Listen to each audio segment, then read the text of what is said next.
പലസ്തീനിനു രാഷ്ട്രപദവി നൽകുന്നത് ഹമാസിന്റെ ഭീകരതയ്ക്കുള്ള സമ്മാനമായിരിക്കുമെന്ന് US. President Donald Trump. ചില രാജ്യങ്ങൾ ഏകപക്ഷീയമായി പലസ്തീൻ രാഷ്ട്രപ്രഖ്യാപനങ്ങൾ നടത്തുകയാണ്.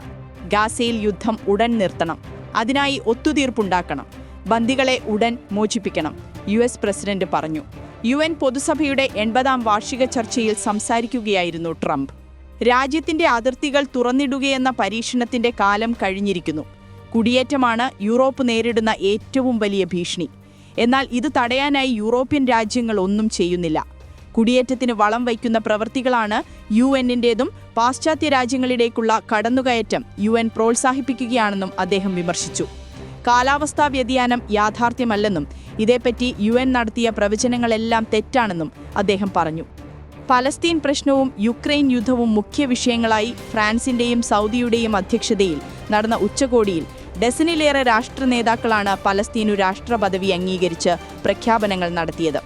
ഇതിനിടെയാണ് US പ്രസിഡന്റ് പലസ്തീനെ തള്ളി ഇസ്രയേലിനു വേണ്ടി ശക്തമായ നിലപാടെടുത്തത്.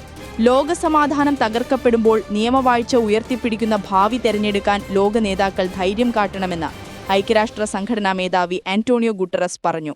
നേതാക്കളുടെ ആദ്യ ഉത്തരവാദിത്തം സമാധാനം തിരഞ്ഞെടുക്കലാണ്. ഇസ്രയേലിനെ പേരെടുത്ത് പറയാതെ ഗാസയിലെ ആക്രമണങ്ങളെ അപലപിച്ച അദ്ദേഹം പലസ്തീൻ ജനതയെ കൂട്ടത്തോടെ ശിക്ഷിക്കുന്നത് എന്തിന്റെ പേരിലായാലും ന്യായീകരിക്കാനാവില്ലെന്നും വ്യക്തമാക്കി. റഷ്യ പിടിച്ചെടുത്ത ഭൂപ്രദേശങ്ങൾ മുഴുവനും തിരിച്ചുപിടിക്കാൻ യുക്രൈനു സാധിക്കുമെന്ന് US president Donald Trump. Ukraine president Volodymyr സെലൻസ്കിയുമായി നടത്തിയ കൂടിക്കാഴ്ചയ്ക്ക് പിന്നാലെയാണ് ട്രൂത്ത് സോഷ്യലിലൂടെ ട്രംപിന്റെ വാക്കുകൾ. ക്രൈമിയ ഉൾപ്പെടെ റഷ്യ പിടിച്ചെടുത്ത ഭൂമി യുക്രൈന് തിരികെ ലഭിക്കില്ലെന്നായിരുന്നു ട്രംപ് നേരത്തെ പറഞ്ഞിരുന്നത്. എന്നാൽ യുക്രൈനിന്റെയും റഷ്യയുടെയും സൈനികവും സാമ്പത്തികവുമായ സാഹചര്യം അവലോകനം ചെയ്യുമ്പോൾ നഷ്ടപ്പെട്ട ഭൂപ്രദേശങ്ങൾ യൂറോപ്യൻ യൂണിയന്റെ സഹായത്തോടെ തിരിച്ചുപിടിക്കാൻ യുക്രൈനു സാധിക്കുമെന്നാണ് ഞാൻ കരുതുന്നത്. സമയവും ക്ഷമയും യൂറോപ്പിന്റെയും നാറ്റോയുടെയും സഹായവും ഉണ്ടെങ്കിൽ യുദ്ധം ആരംഭിച്ചപ്പോൾ അതിർത്തികൾ എങ്ങനെയായിരുന്നോ ആ നിലയിലേക്ക് യുക്രൈന് തിരികെ വരാനാകും. റഷ്യ വെറും കടലാസുപുലിയാണ്. യഥാർത്ഥ സൈനിക ശക്തിക്ക് ഒരാഴ്ച കൊണ്ട് വിജയിക്കാൻ കഴിയുന്ന ഒരു യുദ്ധത്തിലാണ് ലക്ഷ്യബോധമില്ലാതെ അവർ 3.5 വർഷമായി പോരാടിക്കൊണ്ടിരിക്കുന്നത്. പുടിനും റഷ്യയും കടുത്ത സാമ്പത്തിക പ്രതിസന്ധിയിലാണ്. ഇതാണ് യുക്രൈന് പറ്റിയ സമയം. ഞങ്ങൾ നാറ്റോയ്ക്ക് ആയുധം നൽകുന്നത് തുടരും. അതുകൊണ്ട് എന്തു ചെയ്യണമെന്ന് നാറ്റോ തീരുമാനിക്കും, ട്രംപ് ട്രൂത്ത് സോഷ്യലിൽ പോസ്റ്റ് ചെയ്തു. 2014 റഷ്യ യുക്രൈനിൽ നിന്ന് പിടിച്ചെടുത്ത ക്രൈമിയ തിരിച്ചു നൽകുന്നത് ചർച്ചയാക്കില്ലെന്നായിരുന്നു നേരത്തെ ട്രംപിന്റെ നിലപാട്. ഇക്കാര്യം പരസ്യമായി പ്രഖ്യാപിച്ച ട്രംപ് യുക്രൈനു മുന്നിൽ നാറ്റോയുടെ വാതിൽ തുറക്കില്ലെന്ന സൂചനയും നൽകിയിരുന്നു. എന്നാൽ ഇക്കാര്യങ്ങളിൽ നിലപാട് മാറ്റവുമായാണ് ട്രംപിന്റെ പുതിയ പ്രസ്താവന. UN വേദിയിലേക്ക് പോകുന്ന US പ്രസിഡന്റ് ഡൊണാൾഡ് ട്രംപിന് വഴിയൊരുക്കാൻ പോലീസ് ഗതാഗത വിലക്ക് ഏർപ്പെടുത്തിയതോടെ വഴിയിൽ കുടുങ്ങിയതാണ് French president Emmanuel Macron. French എംബസിയിലേക്കുള്ള യാത്രയ്ക്കിടയിലാണ് മാക്രോണിന്റെ വാഹനവും പോലീസ് തടഞ്ഞത്. വാഹനത്തിൽ നിന്നും പുറത്തിറങ്ങിയ മാക്രോണെ റോഡ് കുറുകെ കടന്ന എംബസിയിലേക്ക് നടന്നു പോകാനും അനുവദിച്ചില്ല. ഇതോടെ മാക്രോൺ ട്രംപിനെ ഫോണിൽ വിളിച്ചു. ഞാൻ വഴിയിൽ കാത്തുനിൽക്കുകയാണ്, കാരണം നിങ്ങൾക്ക് വേണ്ടി പോലീസ് വഴി തടഞ്ഞിരിക്കുന്നു എന്ന് മാക്രോൺ ഫോണിൽ പറയുന്നത് വീഡിയോ ദൃശ്യങ്ങളിലുണ്ട്. ഒടുവിൽ റോഡ് കുറുകെ കടക്കാൻ പോലീസ് അനുവദിച്ചതോടെ 30 മിനിറ്റ് നടന്ന് മാക്രോൺ എംബസിയിലെത്തി. നടക്കുന്നതിനിടെ ഇഷ്ടം പോലെ സെൽഫിക്കും പോസും ചെയ്തു മാക്രോൺ.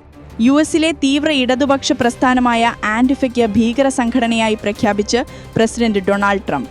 തീവ്ര വലതുപക്ഷ പ്രവർത്തകനും ട്രംപിന്റെ വിശ്വസ്തനുമായിരുന്ന ചാർലി കർക്കിന്റെ കൊലപാതകത്തിനെ തുടർന്നാണ് ആന്റിഫ എന്ന പ്രസ്ഥാനം വീണ്ടും സജീവ ചർച്ചയിലെത്തുന്നത്.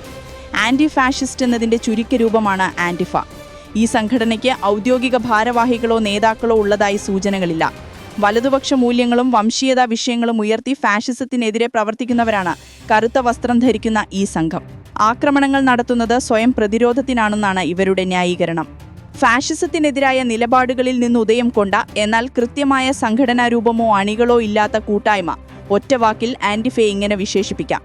1932 ജർമ്മൻ കമ്മ്യൂണിസ്റ്റ് പാർട്ടിയുടെ പിന്തുണയോടെ നാസിസത്തിനെതിരെ നിലപാടുറപ്പിച്ച ബഹുമുഖ മുന്നണിയായ ആന്റി ഫാഷിസ്റ്റെ അഥവാ ആന്റി ഫാഷിസ്റ്റിൽ നിന്നാണ് ഈ സംഘടനയ്ക്ക് ആന്റിഫ എന്ന പേര് വന്നതെന്ന് കരുതപ്പെടുന്നു. ആന്റിഫ ഒരു കേന്ദ്രീകൃത സംഘടനയല്ല, മറിച്ച് ഒരു ആശയമോ പരസ്പരം ബന്ധമില്ലാത്ത ചെറു ഗ്രൂപ്പുകളുടെ ഒരു ശൃംഖലയോ ആണ്. ഇതിന് ഔദ്യോഗിക നേതാക്കളോ അംഗത്വ പട്ടികകളോ ഇല്ല. 2020 കോൺഗ്രഷണൽ റിസർച്ച് സർവീസ് റിപ്പോർട്ടിൻ പ്രകാരം വ്യക്തമായ ഘടനയോ നേതാവോ അധികാര ശ്രേണിയോ ഇല്ലാത്ത ഒരു വികേന്ദ്രീകൃത പ്രസ്ഥാനമാണിത്. ആന്റിഫയെ സംഘടനയെന്നതിനേക്കാൾ ഫാഷിസ്റ്റ് വിരുദ്ധ, വെള്ളക്കാരുടെ മേധാവിത്വ വിരുദ്ധ ഐത്രോസിത്തായി കാണുന്നതാണ് നല്ലതെന്ന് രാഷ്ട്രീയ തീവ്രവാദത്തെപ്പറ്റി പഠിക്കുന്ന ചില വിദഗ്ധരും മുൻ FBI ഡയറക്ടർ ക്രിസ്റ്റഫർ റേയും വാദിച്ചിരുന്നു. അങ്ങനെയെങ്കിൽ US ഭരണഘടനയുടെ 1-ാം ഭേദഗതി പ്രകാരം ഇവർക്ക് അഭിപ്രായ സ്വാതന്ത്ര്യത്തിനുള്ള സംരക്ഷണം ലഭിക്കും. 20-ാം നൂറ്റാണ്ടിന്റെ തുടക്കത്തിൽ യൂറോപ്പിലുണ്ടായിരുന്ന ഫാഷിസ്റ്റ് വിരുദ്ധ പ്രസ്ഥാനങ്ങളിലാണ് ആന്റിഫയുടെ വേരുകൾ. യൂറോപ്പിലെ പല രാജ്യങ്ങളിലും അരനൂറ്റാണ്ട് മുൻപ് തന്നെ ഒളിഞ്ഞും തെളിഞ്ഞും സാന്നിധ്യമുറപ്പിച്ച ഈ സംഘം കഴിഞ്ഞ കുറച്ചു വർഷമായാണ് US-ൽ ശ്രദ്ധിക്കപ്പെട്ടതും വാർത്തകളിൽ ഇടം നേടിയതും. 2016-ൽ ട്രംപിന്റെ തെരഞ്ഞെടുപ്പ് വിജയത്തിനു ശേഷം ഇത് കൂടുതൽ ശക്തമായി. കറുത്ത വർഗ്ഗക്കാരനായ ജോർജ് ഫ്ലോയിഡിനെ മിനിയാപോളിസിൽ പോലീസുകാർ വധിച്ച സംഭവത്തിൽ US-ലെ 140-ൽ പരം നഗരങ്ങളാണ് കലാപകലുഷിതമായത്. അന്ന് ആ പ്രതിഷേധത്തിന് കോപ്പുകൂട്ടിയത് ആന്റിഫയാണെന്നാണ് ട്രംപ് പറഞ്ഞത്. ഫാഷിസം, വംശീയത, വെള്ളക്കാരുടെ മേധാവിത്വം തുടങ്ങിയ തീവ്ര വലതുപക്ഷ ആശയങ്ങളെ എതിർക്കുക എന്നതാണ് ആന്റിഫയുടെ പ്രധാന ലക്ഷ്യം. പല ആന്റിഫ പ്രവർത്തകരും മുതലാളിത്വത്തിനും പോലീസ് പോലുള്ള ഭരണകൂട സ്ഥാപനങ്ങൾക്കുമെതിരാണ് നിലകൊള്ളുന്നത്. 1980 മുതൽ തന്നെ US-ൽ ആന്റിഫയുടെ സാന്നിധ്യമുണ്ടെന്നാണ് രഹസ്യാന്വേഷണ ഏജൻസികളുടെ വിലയിരുത്തൽ. എന്നാൽ 2016-ലെ US പ്രസിഡന്റ് തിരഞ്ഞെടുപ്പിൽ ട്രംപ് വിജയിച്ചതോടെയാണ് പ്രത്യക്ഷ സമരപരിപാടികളിലൂടെ ആന്റിഫ വാർത്തകളിൽ ഇടം നേടുന്നത്. ട്രംപിന്റെ അതിതീവ്ര നാശകവാദം, വംശീയ പരാമർശങ്ങൾ തുടങ്ങിയവയ്ക്കെതിരെ സമൂഹ മാധ്യമങ്ങളിൽ മെറയുന്ന എതിർപ്പുകൾ ഏകോപിപ്പിക്കുന്നതിൽ ആന്റിഫയുടെ തരങ്ങളുണ്ടാകാമെന്നാണ് റിപ്പബ്ലിക്കൻ പക്ഷം കുറ്റപ്പെടുത്തുന്നത്. 2-ാം ലോക മഹായുദ്ധത്തിനു മുൻപ് നാസി ജർമ്മനിയിലും ഫാഷിസ്റ്റ് ഇറ്റലിയിലും ഉണ്ടായിരുന്ന പ്രതിഷേധ ഗ്രൂപ്പുകളുടെ സ്വാധീനം ആന്റിഫയിലുണ്ടെന്നാണ് റിപ്പോർട്ടുകൾ.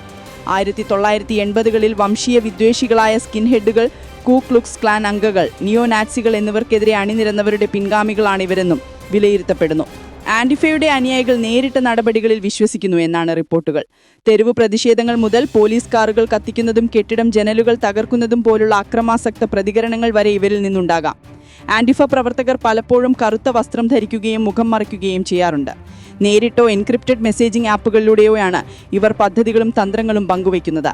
പരസ്പരം വിശ്വസിക്കുകയും സംരക്ഷിക്കുകയും ചെയ്യുന്ന 3 മുതൽ 8 വരെ അംഗങ്ങളുള്ള അനൗപചാരിക യൂണിറ്റുകളായ അഫിനിറ്റി ഗ്രൂപ്പുകളായാണ് ആന്റിഫ പ്രവർത്തകർ പ്രതിഷേധങ്ങൾക്കായി ഒത്തുചേരുന്നത്. വലതുപക്ഷ ഗ്രൂപ്പുകളെ നിഖാനിക്കുക, വലതുപക്ഷ തീവ്രവാദികളായി കരുതുന്നവരുടെ വിവരങ്ങൾ ഓൺലൈനിലൂടെ പരസ്യമാക്കുക എന്നിവയും ചെയ്യാറുണ്ട്. ചാർലി കർക്കിന്റെ കൊലപാതകമാണ് ആന്റിഫയെ ഭീകര സംഘടനയായി പ്രഖ്യാപിക്കാനുള്ള ട്രംപിന്റെ നീക്കത്തിന് പിന്നിലെ ഏറ്റവും പുതിയ കാരണം. കർക്കിന്റെ കൊലപാതകവുമായി ആന്റിഫയെ ബന്ധിപ്പിക്കുന്ന പൊതുവായ തെളിവുകളൊന്നും പുറത്തു വന്നിട്ടില്ല. വെടിവെപ്പിന് പിന്നിലെ കാരണം ഇപ്പോഴും അജ്ഞാതമാണ്. പ്രതിയായ ടൈലർ റോബിൻസൺ അന്വേഷണവുമായി സഹകരിക്കുന്നില്ലെന്നാണ് ഉദ്യോഗസ്ഥരുടെ നിലപാട്. എന്നിട്ടും അസുഖകരവും അപകടകരവും തീവ്ര ഇടതുപക്ഷ ദുരന്തവുമാണ് ആന്റിഫ എന്ന് ട്രംപ് വിശേഷിപ്പിച്ചു. ആന്റിഫ രാജ്യത്ത് കലാപവും അക്രമങ്ങളും വളർത്തുകയാണെന്നാണ് അദ്ദേഹം ആരോപിക്കുന്നത്. കർക്കിന്റെ കൊലപാതകത്തിനു പിന്നിൽ തീവ്ര ഇടതുപക്ഷ അക്രമികളാണെന്നാണ് ട്രംപും വൈസ് പ്രസിഡന്റ് JD വാൻസും ആരോപിക്കുന്നത്. 2020-ൽ ജോർജ് ഫ്ലോയിഡിന്റെ മരണവുമായി ബന്ധപ്പെട്ട് നടന്ന പ്രതിഷേധങ്ങളിലെ അക്രമങ്ങൾക്ക് ട്രംപ് ആന്റിഫയാണ് പ്രധാനമായും കുറ്റപ്പെടുത്തിയത്. ആന്റിഫയ്ക്കെതിരായ നടപടിയിലൂടെ റാഡിക്കൽ ലെഫ്റ്റ് അഥവാ തീവ്ര ഇടതുപക്ഷാക്രമികളെ നേരിടുന്ന നേതാവായി സ്വയം ഉയർത്തിക്കാട്ടുകയാണ് ട്രംപ് ചെയ്യുന്നതെന്നും, ചാർലി കർക്ക് കൊലപാതകം ഒരു കാരണമായി ഉപയോഗിച്ച് രാഷ്ട്രീയ എതിരാളികളെ അടിച്ചമർത്താനും രാഷ്ട്രീയ അജണ്ട നടപ്പാക്കാനും ട്രംപ് ശ്രമിക്കുകയാണെന്ന ആരോപണവും ഉയർന്നു കഴിഞ്ഞു. പരമ്പരാഗത സമര രീതികളിൽ നിന്ന് വ്യത്യസ്തമായി ദേശവ്യാപകമായ പ്രതിഷേധ തീക്ക് അതിവേഗം എണ്ണ പതിലാൻ ആന്റിഫയ്ക്ക് സഹായിക്കുന്നത് സമൂഹമാധ്യമങ്ങളിലെ ശക്തമായ സാന്നിധ്യമാണെന്നാണ് വിലയിരുത്തൽ. ജോർജ് ഫ്ലോയിഡിന്റെ മരണത്തിന് തുടർന്ന് US ഭരണകൂടത്തിനും പോലീസിനുമെതിരെ അതിവേഗമാണ് സമൂഹമാധ്യമങ്ങളിൽ പ്രതിഷേധം നിറഞ്ഞത്. തൊട്ടുപിന്നാലെ നഗരനിരകളിൽ അരങ്ങേറിയ കലാപങ്ങൾക്ക് ആക്കം കൂട്ടിയത് ആന്റിഫ അനുകൂലികളുടെ സാന്നിധ്യമാണെന്നാണ് വിമർശകർ പറയുന്നത്. ഓപ്പറേഷൻ നുംഖോറിന്റെ ഭാഗമായി സംസ്ഥാനത്ത് നടത്തുന്ന പരിശോധനയിൽ തെന്നിന്ത്യൻ സൂപ്പർ താരം ദുൽഖർ സൽമാന്റെ 2 വാഹനങ്ങൾ കസ്റ്റംസ് പിടിച്ചെടുത്തു. ഡിഫൻഡർ ഉൾപ്പെടെയുള്ള വാഹനങ്ങളാണ് പിടിച്ചെടുത്തത്. രാവിലെ മുതൽ ദുൽഖർ സൽമാന്റെ കൊച്ചി പനമ്പള്ളി നഗറിലെ വീട്ടിലും പൃഥ്വിരാജിന്റെ തേവരയിലെ വീട്ടിലും കസ്റ്റംസ് ആൻഡ് സെൻട്രൽ എക്സൈസ് സംഘം പരിശോധന നടത്തിയിരുന്നു. മമ്മൂട്ടിയുടെ എളംകുളത്തെ വീട്ടിലും സംഘം പരിശോധനയ്ക്കെത്തി. ഭൂട്ടാൻ സൈന്യത്തിന്റെ വാഹനം വാങ്ങിയതുമായി ബന്ധപ്പെട്ട തിരുവനന്തപുരം, എറണാകുളം, തൃശൂർ, മലപ്പുറം, കോഴിക്കോട് ജില്ലകളിലാണ് കസ്റ്റംസ് പരിശോധന പുരോഗമിക്കുന്നത്. കൊച്ചിയിൽ ദുൽഖർ സൽമാന്റെ 2 വീടുകളിലും മമ്മൂട്ടിയുടെ വീട്ടിലും കസ്റ്റംസ് എത്തി. അമിത് ചക്കാലേക്കലിന്റെ തൃശൂരിലെ വീട്ടിലാണ് പരിശോധന നടക്കുന്നത്. കോഴിക്കോട് തൊണ്ടയാട് റോഡ് വേസ് കാർ ഷോറൂമിലും മുക്കത്തുമാണ് കസ്റ്റംസ് പരിശോധന. കൊച്ചിയിൽ നടന്ന പരിശോധനയിൽ നടൻ മമ്മൂട്ടിയുടെയും മകനും നടനും നിർമ്മാതാവുമായ ദുൽഖറിന്റെയും വീടുകളിലായി 3 കസ്റ്റംസ് പരിശോധന നടത്തിയത്. എളംകുളത്തെയും എളമക്കരയിലെയും ദുൽഖറിന്റെ വീട്ടിലും മമ്മൂട്ടിയുടെ പനമ്പള്ളി നഗറിലെ വീട്ടിലുമാണ് പരിശോധന. ഇതിൽ എളമക്കരയിലെ വീട്ടിൽ നടത്തിയ പരിശോധന അവസാനിച്ചു കഴിഞ്ഞു. മമ്മൂട്ടിയുടെ പനമ്പള്ളി നഗറിലെ വീട് കസ്റ്റംസ് എത്തുമ്പോൾ പൂട്ടിക്കിടക്കുകയായിരുന്നു. നിലവിൽ ഹോം സ്റ്റേ ആയി വാടകയ്ക്ക് നൽകുന്ന വീടാണിത്. അതിനാൽ കസ്റ്റംസ് ഉദ്യോഗസ്ഥർക്ക് അകത്ത് കയറാനായില്ല. പിന്നീട് തൊട്ടടുത്തുള്ള മമ്മൂട്ടിയുടെ വാഹന ഗ്യാരേജിലെത്തി ഉദ്യോഗസ്ഥർ വാഹനങ്ങൾ പരിശോധിച്ചു. 5 ജില്ലകളിലായി നടത്തിയ പരിശോധനയിൽ ക്രമക്കേടുമായി ബന്ധപ്പെട്ട രേഖകൾ പിടിച്ചെടുത്തിരുന്നു. ഭൂട്ടാനിൽ നിന്നെത്തിച്ച 20 വാഹനങ്ങൾ കേരളത്തിൽ വിറ്റുവെന്നും ഇതിൽ 11 എണ്ണം കണ്ടെത്തിയെന്നുമാണ് കസ്റ്റംസ് അധികൃതർ വ്യക്തമാക്കുന്നത്. കോഴിക്കോട് യൂസ്ഡ് കാർ ഷോറൂമിൽ നിന്നും വാഹനങ്ങൾ കണ്ടെത്തിയിരുന്നു. ഇടനിലക്കാരുടെ വീടുകളിലും പരിശോധന പുരോഗമിക്കുകയാണ്.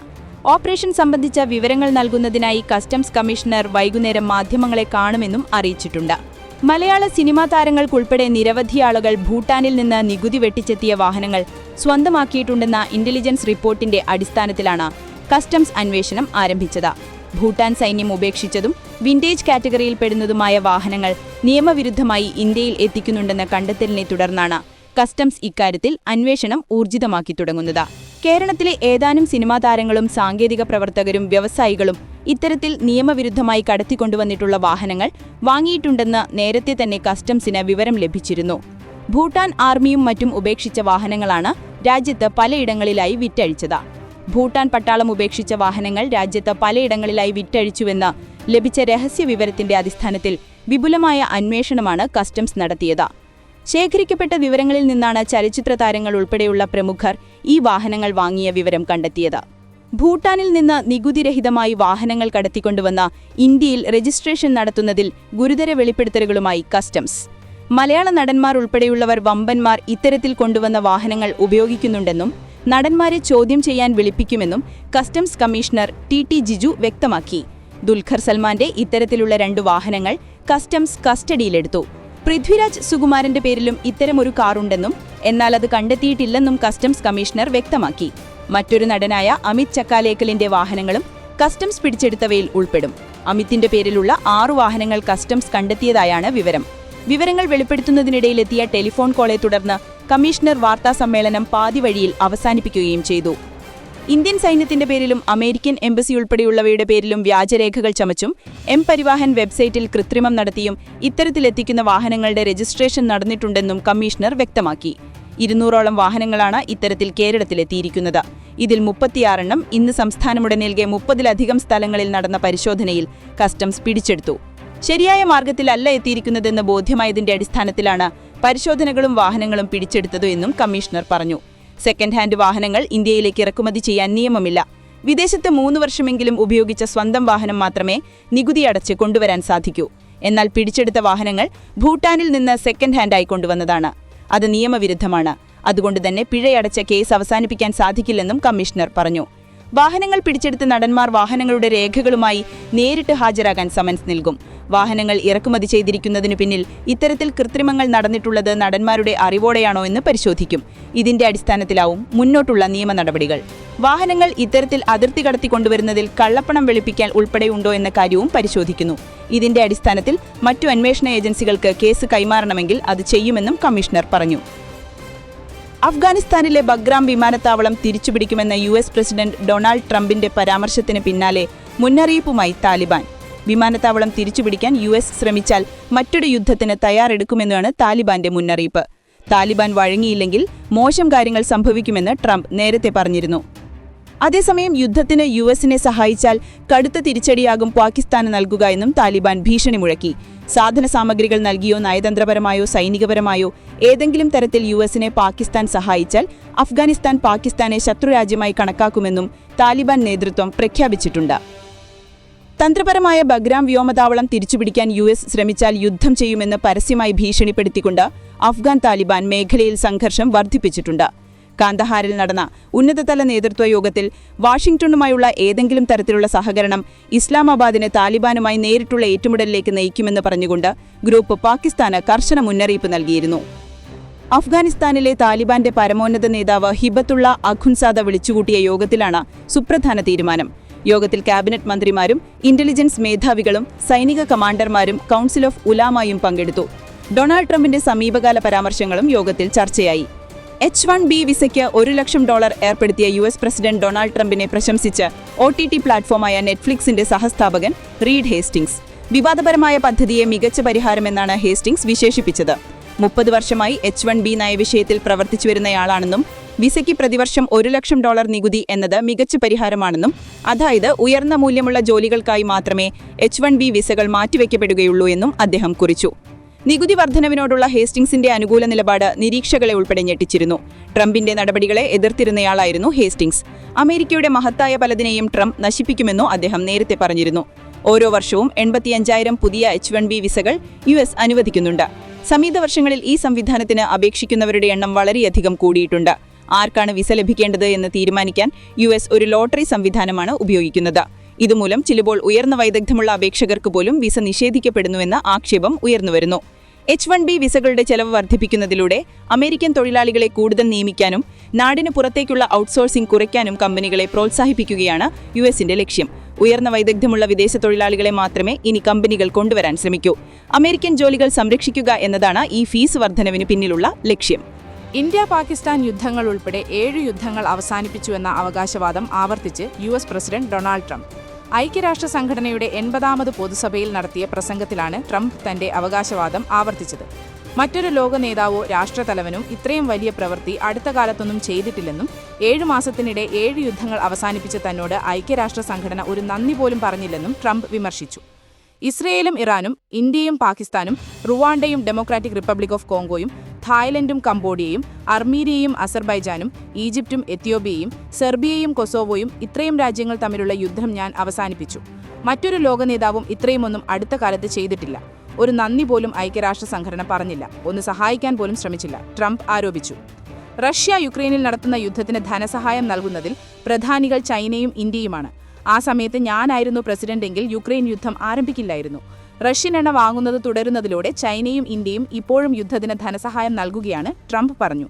മെഡിക്കൽ കോളേജുകളിലെ ഡോക്ടർ ക്ഷാമവും പ്രശ്നങ്ങളും തുറന്നു പറഞ്ഞ് തിരുവനന്തപുരം മെഡിക്കൽ കോളേജ് യൂറോളജി വിഭാഗം മേധാവി ഡോക്ടർ ഹാരിസ് ചിറക്കൽ. മികച്ച ശമ്പളം കൊടുക്കാൻ തയ്യാറാകാത്തതുകൊണ്ട് യുവ ഡോക്ടർമാർ സർക്കാർ സർവീസിലേക്ക് വരാൻ തയ്യാറാകുന്നില്ലെന്നും മെഡിക്കൽ കോളേജുകൾ വൃദ്ധസദനങ്ങളായി മാറിക്കൊണ്ടിരിക്കുകയാണെന്നും ഡോക്ടർ ഹാരിസ് പറഞ്ഞു. കൂടുതൽ മെഡിക്കൽ കോളേജുകൾ തുടങ്ങി തട്ടിക്കൂട്ട് സംവിധാനങ്ങൾ ഒരുക്കിയാൽ വരും വർഷങ്ങളിൽ തട്ടിക്കൂട്ട് ഡോക്ടർമാരാകും ഉണ്ടാകുക എന്നും ഡോക്ടർ ഹാരിസ് പറഞ്ഞു. ഗവൺമെന്റ് മെഡിക്കൽ കോളേജ് ടീച്ചേഴ്സ് അസോസിയേഷന്റെ നേതൃത്വത്തിൽ മെഡിക്കൽ വിദ്യാഭ്യാസ ഡയറക്ടറുടെ ഓഫീസിലേക്ക് നടത്തിയ പ്രതിഷേധ മാർച്ചിൽ സംസാരിക്കുകയായിരുന്നു ഡോക്ടർ ഹാരിസ്. പുതിയ മെഡിക്കൽ കോളേജുകളിൽ അടിയന്തരമായി സ്ഥിരം തസ്തികകൾ സൃഷ്ടിക്കുക, അടിസ്ഥാന സൗകര്യങ്ങൾ ഒരുക്കുക, താൽക്കാലിക സ്ഥലം മാറ്റങ്ങൾ അവസാനിപ്പിക്കുക തുടങ്ങിയ ആവശ്യങ്ങൾ ഉന്നയിച്ചായിരുന്നു പ്രതിഷേധം. യുവ ഡോക്ടർമാർ സർക്കാർ സർവീസിലേക്ക് വരാത്തതിനാൽ മെഡിക്കൽ കോളേജുകളിലെ പല വിഭാഗങ്ങളും വർഷങ്ങൾക്കുള്ളിൽ അടച്ചിടേണ്ട അവസ്ഥയുണ്ടാകുമെന്നും ഡോക്ടർ ഹാരിസ് പറഞ്ഞു. തിരുവനന്തപുരം യൂറോളജി ഡിപ്പാർട്ട്മെന്റ് തന്നെ വരുന്ന ഒരു 5-6 വർഷം കഴിഞ്ഞാൽ അടച്ചിടാനേ പറ്റുള്ളൂ. തൃശൂർ മെഡിക്കൽ കോളേജ് യൂറോളജി വിഭാഗം ഏതാണ്ട് അടച്ചിട്ടിരിക്കുകയാണ്. അവിടെ ആകെ ഒരു ഡോക്ടറേ ഉള്ളൂ. അദ്ദേഹം പ്രൊമോഷനായി എറണാകുളത്തേക്ക് പോയ ശേഷം മെഡിക്കൽ കോളേജ് പ്രവർത്തിപ്പിക്കാൻ ആളില്ലാത്തതുകൊണ്ട് അദ്ദേഹത്തിനെ പാർട്ട് ടൈം ഡോക്ടർ എന്നുള്ള രീതിയിലാണ് അവിടെ യൂറോളജി വകുപ്പിൽ നിർത്തിയിരിക്കുന്നത്. ഏതാണ്ട് 200ഓളം രോഗികൾ വരുന്നതാണ് അവിടെ. 5-6 ഡോക്ടർമാർ വേണ്ട സ്ഥലത്താണ് ഒരു ഡോക്ടറെ പാർട്ട് ടൈം ആക്കി വെച്ചിരിക്കുന്നത്. പലയിടത്തും ശസ്ത്രക്രിയ കഴിഞ്ഞ രോഗിക്ക് ബുദ്ധിമുട്ട് വന്നു കഴിഞ്ഞാൽ റേഡിയോളജി, ഡോപ്ലർ, CT സ്കാൻ സംവിധാനം വേണമെങ്കിൽ ഇപ്പോൾ റെസിഡന്റ് ഡോക്ടർമാർ മാത്രമേ ഉള്ളൂ. സീനിയർ ഡോക്ടർമാർ ഇല്ല. ജൂനിയർ ഡോക്ടർമാരും സർവീസിലേക്ക് വരുന്നില്ല. ഞാൻ കഴിഞ്ഞ വർഷം യൂറോളജി PSC ഇന്റർവ്യൂവിന് പോയിരുന്നു. 9 ഡോക്ടർമാരാണ് അഭിമുഖത്തിനെത്തിയത്. കൂടുതൽ ചോദ്യങ്ങളൊന്നും ചോദിക്കാതെ നിങ്ങളെ എല്ലാവരെയും നിയമിക്കുന്നു, സർവീസിലേക്ക് വരണമെന്നാണ് ആവശ്യപ്പെട്ടത്. എന്നാൽ ഒരാൾ മാത്രമാണ് വന്നത്. ബാക്കി 8 പേരും ഒഴിവായിപ്പോയി. പിന്നീട് അവരെ വിളിച്ചു ചോദിച്ചപ്പോൾ അവർ ജോലി ചെയ്തിരുന്ന ആശുപത്രികൾ ഒറ്റയടിക്ക് അവരുടെ ശമ്പളം 4-5 ലക്ഷം വരെയാക്കി ഉയർത്തി നൽകി. ഇവിടെ അവർക്ക് കയ്യിൽ കിട്ടുന്നത് 80,000 രൂപയാണ്. 32 വയസ്സുവരെ MCHും DM ഒക്കെ പഠിച്ച ആരെങ്കിലും ആ ശമ്പളത്തിന് ജോലി ചെയ്യുന്നു. അതുകൊണ്ടാണ് എൻട്രി ലെവൽ ശമ്പളം പരിഷ്കരിക്കണമെന്ന് ആവശ്യപ്പെടുന്നത്, ഡോക്ടർ ഹാരിസ് പറഞ്ഞു.